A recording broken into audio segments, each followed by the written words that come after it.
What can I say that hasn't already been said about Terraria? It is one of the greatest of all time. An indie darling, 14 years in the making. I mean, think about it, boys. This came out during the PS3. It was not easy back then. An incredibly rare breed of game that truly may be a 10 out of 10 in every category it strives for. A game that, in my mind, has an unrivaled progression that is long and challenging without feeling tedious. Which, if you have another game that you could think of that does it better, please let me know. I have been chasing the high ever since I played this in middle school. I recall so vividly a night long ago. It was the first time I played Terraria on the PS3, and man, I was engrossed. Mining away with hands permanently stuck in that sort of Lego position to get into when you held a controller so long.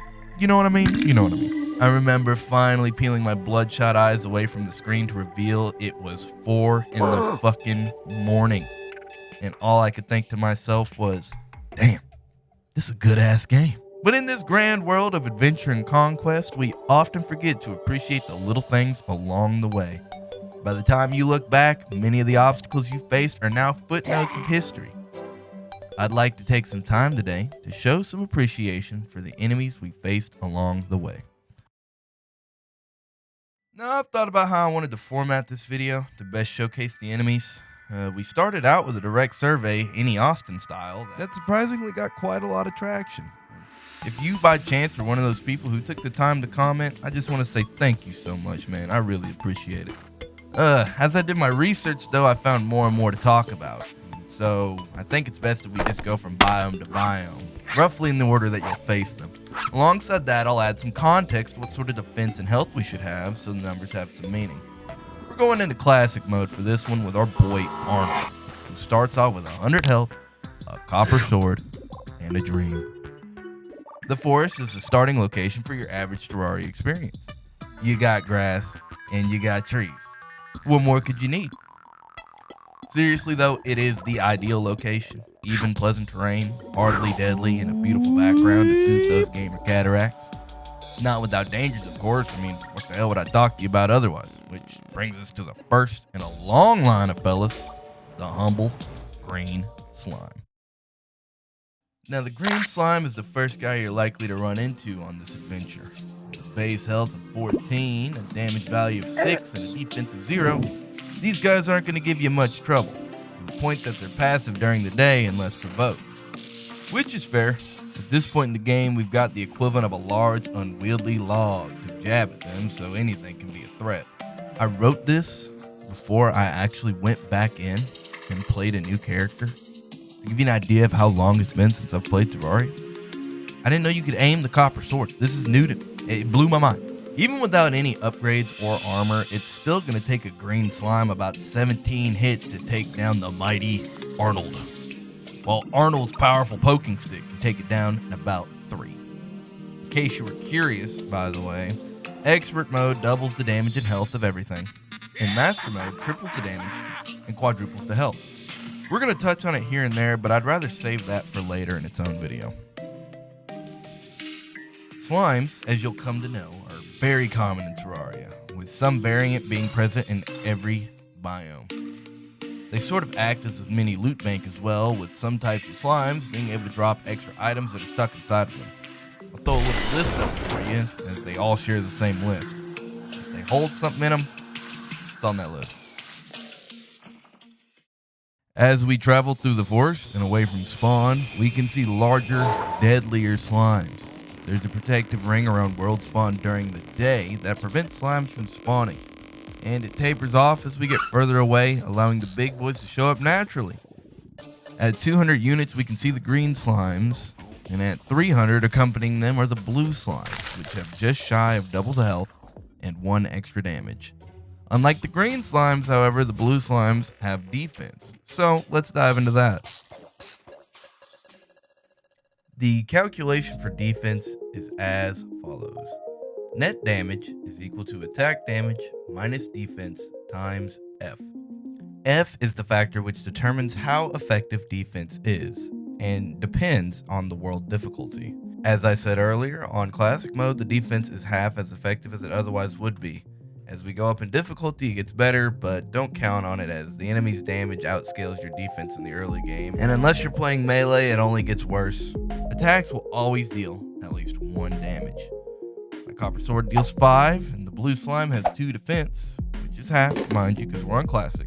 So every swing deals 4 damage. And yeah, I know there's crits and damage spread and what have you, but let's just keep it simple, all right? We got to get through this. At 400 units, we're running to the big dog, the grand poobah of the forest during the day, the purple slime. Purple slimes have over triple the health and double the damage of green slimes, in addition to 6 defense. We run into one of these guys right now, it's going to be trouble. Our copper sword's not going to do much more than 2 damage a poke. It's going to take quite some time. Slimes have a few dedicated drops, one of which is essential to everyone: gel. Just imagine for a minute, boys. No slimes, no torches.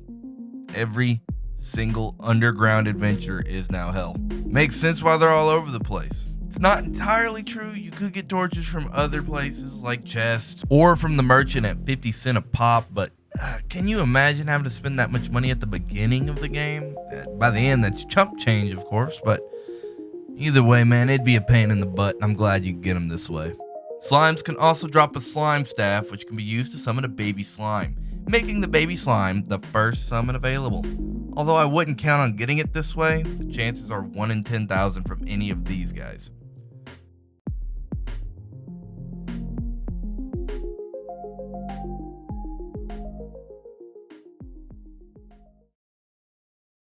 Slimes are the essence of Terraria.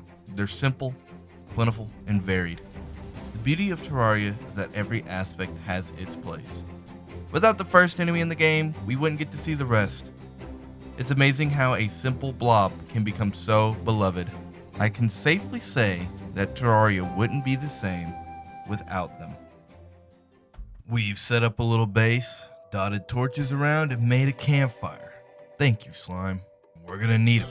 As the sun sets, the dead rise. Whoa! Zombies are another mainstay of Terraria, with the most variations of any enemy in the game. The standard zombie boasts 45 health, 14 damage, 6 defense, and 50 knockback resist. This places them right above the purple slimes in terms of danger. Makes sense, like our boy Green Slime, Green Man, is going to be the first thing you encounter at nighttime. You can conceivably fight all the slimes your first morning, and then fight a zombie at nighttime, allowing for a seamless curve in difficulty in the forest. Compared to our gelatinous ensemble, the zombies are much harder to knock back. I didn't even bring it up in the last section because it doesn't really apply to slimes. Slimes can be batted away, but zombies, particularly in groups, will slowly overwhelm you. The knockback goes from manageable to insane with just a 10% increase in master mode. Like I said, zombies are the most varied enemy in the game, but that sort of comes with an asterisk. Each zombie has a smaller and larger version, as well as many other types like zombie, but he got arrows stuck in him.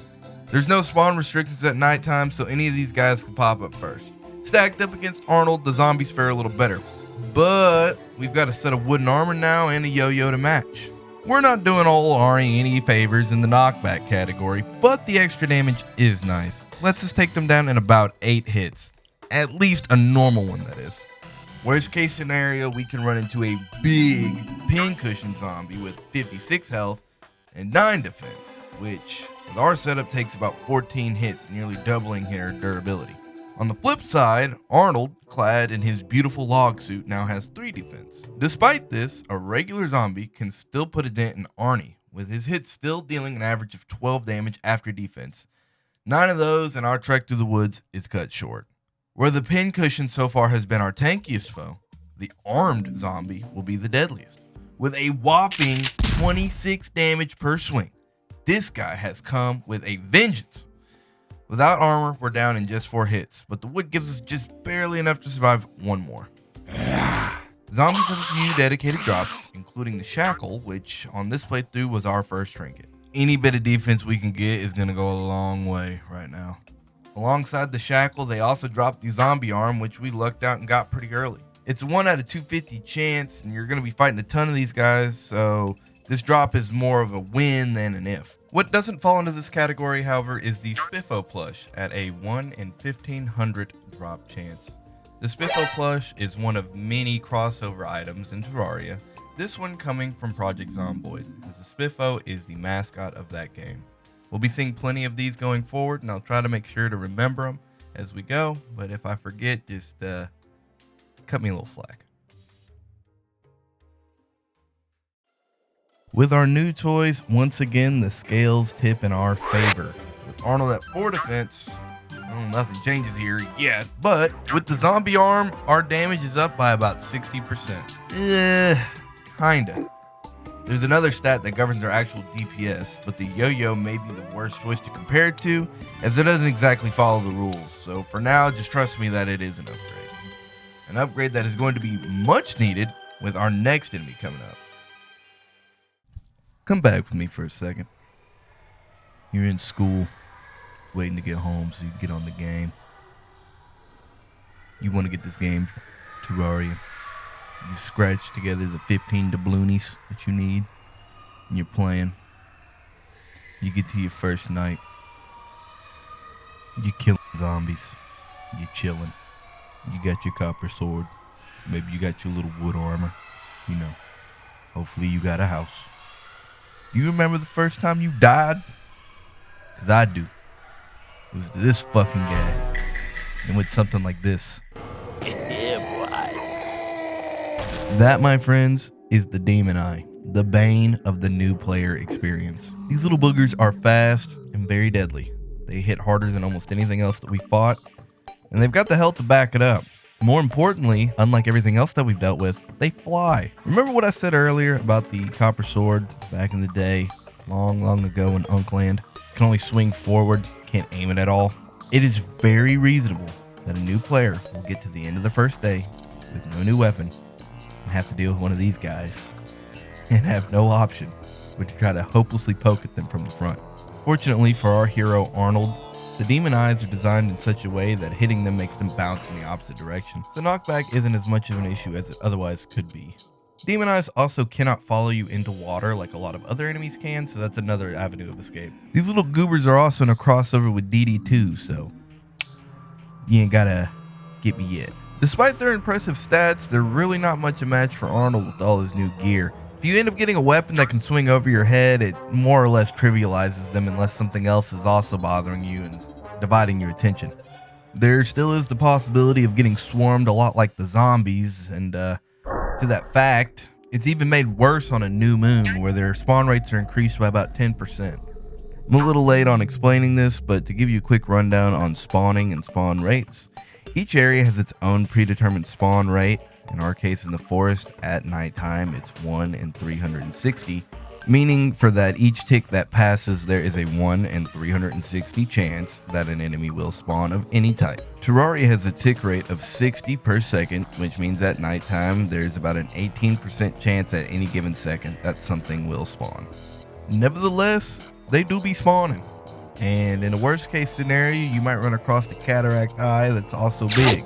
Unlike the zombies where there's a tankiest and deadliest, the cataract eye is both in one, as long as you don't include seasonal enemies. During Halloween, there's a variant of the demon eye called the owl demon eye that has exactly 1 extra health. I would like to save all of these seasonal enemies for its own video in the future, but I knew if I didn't say something, there'd be at least one person who would get mad. And I don't want you to be mad at me, okay? It hurts my feelings. The demon eyes are also all universally immune to confusion, which must be really nice. Oh my god, that'd be great. Confusion prevents enemies from using ranged attacks and also causes them to run away. This sounds great, but it doesn't come in clutch as often as you'd think. About 70% of all enemies in this game are immune to this, so it's really not as special as it sounds at first. Moving on to drops, all of the demon eyes share the same drop pool with exactly 2 items. You got the lens and the lens but black. Bit of a missed opportunity to not up the drop rate of black lenses on these guys, but hey, you know, who am I to say? Would be pretty cool, because if you get 2 black lenses, you can make a sick ass pair of sunglasses. Look at those! These sick ass sunglasses aren't the only thing we can craft from these drops. The clear lens make a very special item, which will allow us to fight our very first boss. Oh, I wonder who it could be. But hey, we've been fighting Demon Eyes all night and it's almost over, so that's gonna have to wait for just a little while longer. The daytime has something sinister waiting for us. A single foe that we have not spoken about. One that sends chills down the spine of grown men. An enemy of diminutive stature, but of mighty constitution. One of an unnatural color. A bright pink aura. Pinky is the final enemy on our trek through the woods, and will be our first entry into a long list of rare creatures that are recognized by the Lifeform Analyzer. We don't have one of these yet. We don't even really have the option to, and if the guy who sold it was here, do you got 5 gold? Because I don't. Nevertheless, you don't really need it to know that an enemy's rare. You just won't see it that often. While I was getting footage for this video, I ran into 2, so thankfully I can at least show them to you. Pinky is a rare slime that has a 1 in 180 chance of replacing any of the slimes that we talked about so far. Why don't we take a look at his stat sheet? My god. Pinky is marketably tankier than anything that we've seen so far. His damage is so-so, but he more than makes up for it with his resistance. In combination with that, Pinky has the lowest knockback resist in the entire game, which sounds like it might be a bad thing for him, but what actually happens is every time you hit the little fucker, he flies across the screen. Pinky is also immune to poison, so you gotta hit him directly if you want to confirm the kill. And trust me, you're gonna wanna, cause this sucker has a guaranteed drop of 1 gold coin. To give you a little compare and contrast, the runner-up, the Big Cataract Eye, drops a whopping 86 copper. But that's just the beginning. Pinky also drops pink gel and is the only source to get it. Pink gel allows you to make all sorts of things like bouncy explosives, pink torches, pink dye. More importantly though, it allows you to craft restoration potions, which mathematically are the best healing potions pre-hard mode. And that's after they were nerfed. They used to also give you mana. On top of that, if you wanted to get the slime staff, this would be the way to do it. He's got a 1% drop rate, so your chances are much better. Those pink torches aren't just for show either. They can actually be turned into the peace candle, which lowers enemy drop rates by about 23%, as well as decreasing the maximum number of enemies on screen by 30%. Stacking the peace candle with the happy buff from sunflowers, as well as calm from potions, can reduce the spawn rates of enemies by approximately... oh god.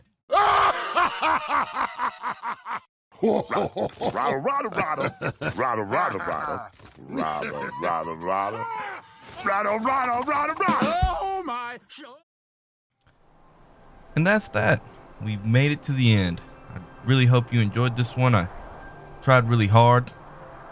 Wanted to make sure that this is the best video that I ever made for you guys.